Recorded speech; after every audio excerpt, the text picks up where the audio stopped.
எங்கத்த போயிட்டு வரீங்க? பக்கத்து வீட்டு கல்லாக்கு வளக்காப்பு அங்க போயிட்டு வரேன். ஆமாவா? என்ன கூப்பிடவே இல்ல? அது கல்யாணம் பண்ணி இப்பதான் 2 வருஷம். அது கூட குழந்தை இருக்கு.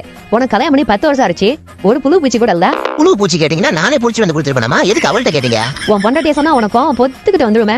அந்த காலத்துல பாட்டி உன திட்டம் பார்த்து அப்பாவுக்கு கோவம் வரலையா? அந்த மாதிரிதான் யாருக்கிட்ட எந்த கேள்வி வேணுமா கேளுங்கம்மா. இந்த 2 விஷயத்தை மட்டும் யாருமே கேட்கறீங்க. அப்புறம் வயசு ஏறிட்டே போது எப்ப கல்யாணம் பண்ணிக்க போறாங்க. அவன் எதுவும் கல்யாணம் பண்ணாம சந்தோஷமா இருக்கான். அது உங்களுக்கு பொறுக்காது. இது அவன் செட்டில் ஆயிட்டு கூட கல்யாணம் பண்ணலாம்னு நினைக்கலாம். அப்புறம் கல்யாணம் பண்ணி இத்தனை வருஷம் ஆச்சு, இன்னும் பிள்ளையே இல்ல. இந்த கேள்வி நம்மளுக்கு தேவையா?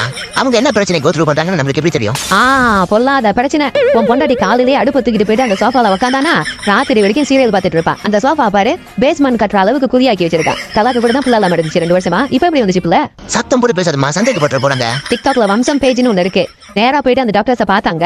அவங்க கொடுக்குற டிப்ஸையும் ஐடியாவையும் ஃபாலோ பண்ணாங்க. இப்ப 2 வருஷத்துல உங்களுக்கு பிள்ளை இருக்கு. இது உடல் உறவு சம்பந்தப்பட்ட விஷயம் மட்டும் இல்லடா, மருந்து மாத்திரை கூட இல்ல. மனசு அளவுலயும் அறிவுபூர்வமான விஷயத்தையும் சேர்த்து செய்யணும். அதுக்கு தான் அந்த டாக்டர்ஸ் டிப்ஸும் ஐடியாவும் கொடுக்குறாங்க. இந்த நல்லதை சொல்ல வந்தா இவர் வந்துட்டாரு பொண்டாட்டி பேச்சுல வாட்டர் ஃபால் மாதிரி. அவங்க வயசானவங்க எதுவும் பேசிட்டு போறாங்கம்மா, நீ எதுவும் மனசுல வச்சுக்காத. நம்மளும் இந்த வம்சம் ஃபெர்டிலிட்டி ஹெல்த் கேருக்கு கால் பண்ணுவோம். நேரா போய் அந்த டாக்டர்ஸ் பார்ப்போம். அவங்க கொடுக்குற டிப்ஸையும் ஐடியாவையும் ஃபாலோ பண்ணுவோம். அது ஏதோ நல்லா நம்மளுக்கு ஒரு குழந்தை கிடைக்கல. ஏன் இந்த ஐடியா கூட அந்த இறைவனே கொடுத்துருக்கலாம்ல. சரிங்க, அப்படியே செய்யலாம். ஆனாலும் நீ இவ்வளவு தூரத்துக்கு அடுப்பு தூக்கிட்டு வச்சு இவ்வளவு தூரத்துக்கு பள்ளமா ஆக்கியிருக்க கூடாதுமா.